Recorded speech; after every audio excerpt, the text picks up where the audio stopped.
The notification hit my phone at 2:47 p.m. on a Tuesday. Account balance, $847.32. I stared at the screen. Yesterday, there was $12,000 in our checking account. $12,000! My hands started shaking so badly, I almost dropped my phone in the hospital parking lot. I was 3 hours into a 12-hour shift as a cardiac surgeon. I had literally been inside someone's chest cavity an hour ago, holding their beating heart in my hands. And my husband had just spent $11,000. The worst part wasn't the money. It was the text that came through 30 seconds later. Ordered the gaming setup I deserve. You're welcome for keeping the house running. Let me back up. I'm 34 years old, and I've been a cardiothoracic surgeon for 6 years. I work at Seattle General Hospital, performing an average of 4 open-heart surgeries per week. My annual salary is $487,000. I met Wesley 4 years ago at a friend's barbecue. He was charming, funny. He worked in tech sales and talked about his ambitions, starting a company, traveling the world, building something meaningful. We got married 18 months later. The first year was good. We both worked. We traveled to Japan, to Italy, to Costa Rica. We split bills evenly, made decisions together, supported each other's careers. Then Wesley got laid off. It's temporary, he said, sitting on our couch in his pajamas at 2 p.m. on a Wednesday. The market's brutal right now. I'm sending out applications every day. I believed him. I supported him. I told him to take his time, find the right fit. That was 2 years ago. Somewhere along the way, I'm looking for work became I'm managing the household. And managing the household became whatever this was. Let me be specific about what managing the household meant in Wesley's world. 1. He ordered takeout for lunch every single day. Thai food, sushi, gourmet burgers, never less than $30 per meal. When I asked why he couldn't prepare meals, he said, "I'm not a chef. I'm keeping our home running." 2. Our house was never clean. Dishes piled in the sink, laundry overflowing. When I came home after a 10-hour surgery, exhausted, and asked if he could vacuum, he'd say, "I was busy today. You have no idea how much mental energy it takes to manage a household." 3. He started buying things. Expensive things. A $2,000 road bike he rode twice. A $1,500 espresso machine that sat unused. A professional-grade drone for $800 that he crashed in our backyard the first day. Every time I questioned a purchase, he had the same response. "You wouldn't have this career without me holding down the home front. I've sacrificed my earning potential so you could focus on saving lives. The least you can do is not micromanage how I spend our money." Our money. I was working 70 hours a week. He was watching YouTube videos about cryptocurrency. The gaming setup was the breaking point. I called him from the hospital parking lot, still in my scrubs, still shaking. "Wesley, what is this charge?" "Oh, babe!" His voice was bright, cheerful. "I finally ordered that gaming PC I've been researching. Top-of-the-line graphics card, custom RGB lighting, the works. It's going to be sick." My vision blurred. That's $11,000. I know! I got a great deal. Some of these setups go for 15, even 20 grand. Wesley, I was gripping my phone so hard, my knuckles were white. We didn't discuss this. We don't need to discuss every little thing, Arya. I'm an adult. I contribute to this household. And honestly, I deserve this. Do you know how stressful it is being home all day? Making sure everything runs smoothly so you can focus on your career? Something snapped. Not loudly, not dramatically, just a quiet, cold snap. Like a frozen branch finally giving way under too much weight. "I have to go," I said. "I have another surgery." I didn't have another surgery. I sat in my car and cried for 20 minutes. Then I called my best friend, Sienna. Sienna and I met in medical school. She's an ER doctor now, working the same brutal hours I do. She's also been divorced for 3 years. He spent how much? She said when I told her. $11,000 on a gaming computer.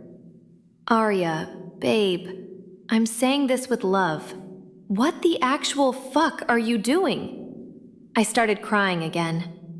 I don't know. He makes me feel like I'm being unfair, like I'm not appreciating what he does.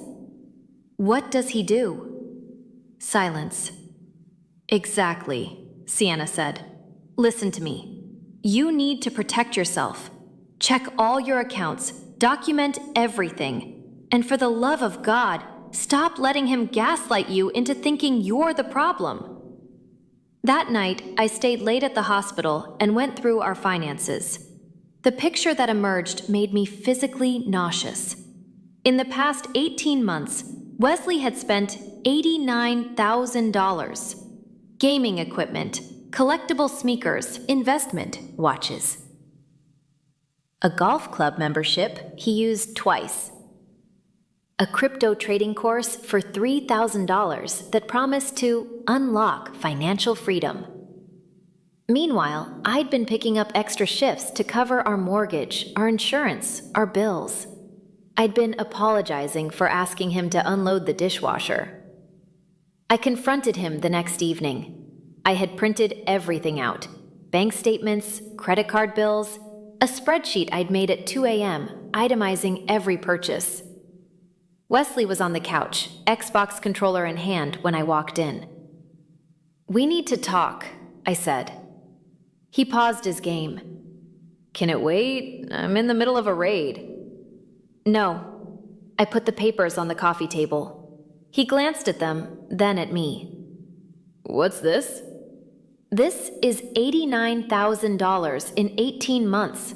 This is you telling me you manage the household while I work 70-hour weeks. This is you spending $11,000 without asking me. His expression shifted, not to guilt, to annoy. Oh my God, are you seriously doing this right now? Yes, I'm seriously doing this. Arya. He set down the controller and stood up, like he was about to explain something to a child. You're a surgeon. You make almost $500,000 a year. We can afford this stuff. Why are you being so controlling? Controlling? Yes! You act like I'm not pulling my weight, but you have no idea what I do all day. I handle the bills. I handle the bills. I manage the house. The house is a mess, Wesley. His jaw tightened. You know what? This is exactly why I stopped looking for work. You're never satisfied. I could get a job tomorrow, and you'd still find something to criticize. You're impossible to please. I stared at him. This man I had loved, had married, had supported, was standing in our living room, surrounded by thousands of dollars of toys, telling me I was the problem. I want you to get a job, I said quietly. Oh, now do you want me to get a job? After telling me to take my time? After saying you supported me? That was 2 years ago, before you spent almost $100,000 on yourself. Myself? He laughed, actually laughed. This stuff is for us. The espresso machine is for the house. The gaming setup is for entertainment for both of us. I don't play video games. Well, maybe you should. Maybe if you relaxed for 5 seconds instead of being a workaholic, you'd understand why I need an outlet. I picked up the papers. My hands were steady now. I'm going to stay with Sienna for a few days. Fine, run away. That's mature. I turned at the door. While I'm gone, I'm freezing all our joint accounts. You'll have access to your personal account only. If you want to spend money, you can spend what you've earned. His face went pale. You can't do that. Watch me. I called the bank from Sienna's guest room at 6 a.m. the next morning. The representative was kind, professional. Yes, I could freeze joint accounts. Yes, I could remove my direct deposit and redirect it to a new individual account. Yes, this was legal. By 8 a.m., it was done. By 8:47 a.m., my phone started ringing. I didn't answer. Wesley called 17 times. Then the text started. What the fuck did you do? The card isn't working. Arya, this is insane. Call me back. You're being abusive. You're financially controlling me. I'm your husband. You can't just cut me off. Fine, don't answer, but you're destroying our marriage. I turned off my phone and went to work. Sienna came over that night with Thai food and wine. How are you holding up? She asked. I don't know. I was staring at my turned-off phone like it might explode. He's calling me abusive. Classic Darvo. Deny, attack, reverse victim and offender. Sienna poured wine into 2 glasses. He's panicking because you just cut off his funding. I feel like a monster. You're not a monster. You're a woman who's been funding a grown man's lifestyle while he contributes nothing and demands gratitude. She handed me a glass. What are you going to do? I took a long sip. The wine was dry, crisp, and ground. I'm going to take a vacation. What? I have 3 weeks of PTO saved up. I've been working non-stop for 6 years. I'm going to go somewhere. Alone. And I'm going to figure out what I want my life to look like. Sienna grinned. Where? I don't know. Somewhere far. Somewhere beautiful. Somewhere he's never wanted to go. I booked a flight to New Zealand. Business class. A luxury lodge in Queenstown. Helicopter tours, wine tastings, hiking excursions. The total cost was $14,000. I didn't feel guilty about a single dollar. I left 3 days later. I didn't tell Wesley where I was going. I sent one text. I'm safe. I'm taking time to think. Don't contact me. Then I blocked his number. New Zealand in autumn is breathtaking. The mountains are golden and rust-colored. The lakes so blue they look photoshopped. The air smells like pine and rain and possibility. I hiked for hours every day. I ate meals slowly, savoring every bite. I read books on a lakeside deck while drinking coffee I didn't have to make. For the first time in years, I felt like myself. On day 5, I was sitting in a cafe in Queenstown when I opened my laptop and unblocked Wesley's number. There were 127 messages. I didn't read most of them, but I read enough. The first few days were angry. You abandoned me. This is cruel. I can't believe you do this. Then they became desperate. Please come home. I'm sorry. I'll change. Then they became practical. How do I pay for groceries? The mortgage is due. Can you send money? I closed my laptop and ordered another flat white. I stayed in New Zealand for 16 days. On day 12, I met a woman named Beatrice at a group wine tour. She was 52, a divorce attorney from Auckland. We got to talking over Pinot Noir. Let me guess, she said, when I told her a heavily edited version of my story. He's telling you that you're abandoning him, that marriage is about partnership, that you're being selfish. I blinked. Yes, exactly. They always do. She swirled her wine. Here's what I tell my clients. A partnership requires 2 people contributing. If one person is doing all the earning, all the emotional labor, and all the decision-making while the other makes demands and spends freely, that's not a partnership. That's dependent. He says he contributes by managing the house. Does he?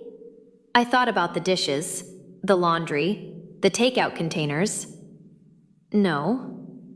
Then he doesn't contribute. He exists. And he's convinced you that his existence is a service.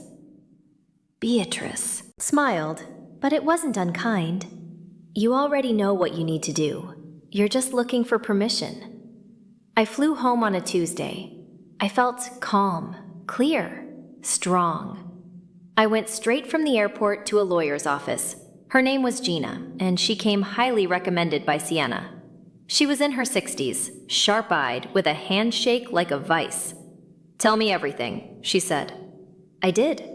When I finished, she leaned back in her chair. "Here's the good news. You're in a great position. You have separate income documentation. You've been the sole earner for 2 years. His spending is well documented. Washington is a community property state, but judges have discretion in cases of financial misconduct. So what do I do? First, you file for legal separation. That protects you financially while you decide whether to divorce. Second, you offer him a choice. Go to couples counseling and find full-time employment within 60 days, or proceed directly to divorce. And if he refuses? Then you divorce him, and you protect your assets. You've been more than fair. Now it's time to protect yourself." I got home at 7 p.m. Wesley was on the couch. The house looked exactly as I'd left it, but somehow worse. There were empty energy drink cans on the coffee table, a pizza box on the floor. He looked up when I walked in. His eyes were red-rimmed. "You came back," he said. "I did. I'm sorry." His voice cracked. "I'm so sorry, Arya. I've been an idiot. I didn't realize how much I'd been taking advantage. I'll change. I swear." I set down my suitcase. "Here's what's going to happen," I said. "I've filed for legal separation. You have 2 options. Option 1, you agree to couples counseling, you find full-time employment within 60 days, and you contribute 50% of household expenses going forward. Option 2, we proceed directly to divorce." His face went white. "You're serious?" "Completely." "Arya, I don't understand. We can work this out. I said I'm sorry." "I'm sure you are, but sorry isn't enough anymore." He stood up. "You can't just leave for 2 weeks and come back with ultimatums. That's not how marriage works." "You're right," I said. "Marriage is supposed to be a partnership. But for 2 years, I've been your ATM. That stops now." "I'm your husband." "Then act like it." Wesley chose option 1. Barely. He agreed to counseling. He started applying for jobs. Real jobs this time, not passion projects or entrepreneurial ventures. The first therapy session was brutal. Our therapist, Dr. Langston, was a no-nonsense woman in her 50s who didn't let Wesley get away with anything. "Tell me what you contribute to this household," she said. Wesley stammered through his usual speech about managing the home and providing emotional support. Dr. Langston listened, then turned to me. "Arya, what does a typical day look like for you?" I described it. Waking at 5 a.m., surgery by 7, rounds, consultations, more surgeries, administrative work, coming home at 7 or 8 p.m., making dinner, doing laundry, paying bills. She turned back to Wesley. "And what does a typical day look like for you?" Silence. I don't know. I do stuff." "Like what?" More silence. Dr. Langston leaned forward. "Here's what I'm hearing. Arya works 70 hours a week, manages all household finances, and performs most domestic tasks. You spend her money, play video games, and tell yourself that your presence at home is a contribution. Does that sound accurate? Wesley's jaw tightened. That's not fair. Isn't it? It took 3 months. 3 months of therapy. 3 months of Wesley grudgingly applying for jobs. 3 months of me holding firm on boundaries. He finally got hired at a tech company. Junior level, $68,000 a year, a fraction of what he'd made before, but it was something. The first day he came home from work, he looked exhausted. "This is brutal," he said, collapsing on the couch. "I forgot how draining a full workday is." I looked up from the medical journal I was reading. "Welcome to adulthood." "We're still in counseling. I haven't moved back into the bedroom yet. I don't know if I will. Some days, I think we might make it." Wesley is trying, really trying. He's working, he's contributing to bills, he's actually doing household chores. Other days, I remember the text, "You're welcome for keeping the house running." And I think about New Zealand, about hiking alone through golden mountains, about having coffee in peace without someone demanding gratitude for existing. 6 months later, I'm sitting in a cafe in Seattle, writing this. Wesley and I are separated. Officially, legally, cleanly. He's living in an apartment downtown. He's still working. We're cordial. I don't know if we'll divorce. Maybe. Maybe not. What I do know is this. I am never again going to apologize for my success. I am never again going to fund someone else's lifestyle while they criticize my boundaries. I am never again going to let someone convince me that their entitlement is my obligation. And if you're reading this, if you're working yourself to exhaustion while someone else spends your money and demands your gratitude, freeze the accounts, book the flight, save yourself. You don't need permission. You already earned it.